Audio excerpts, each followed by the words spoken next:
সাথে চশমা দেখতে গিয়ে যে এমন কিছু এমন হয় আমি ভাবতে পারি। চলো ভিডিওটা শুরু করা যাক। কি বন্ধু ভালো তো?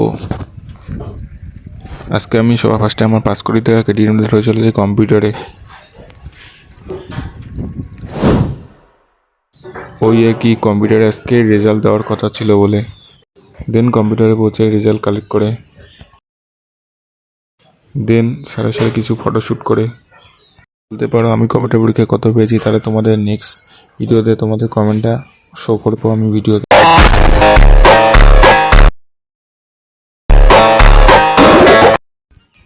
দেন চলে গেছিলাম হেয়ার কাটিং করতে। দেন এখানে হেয়ার কাটিং কমপ্লিট করে সন্ধ্যাবেলা চলে যাই চড়ক মেলা দেখতে। দেন এখানে কিছুক্ষণ চড়ক ঘোরানো দেখে দেন ঠাকুরকে প্রণাম করে চলে যাই বাড়ি। ব্লগটা ছিল এই পর্যন্তই, টাটা।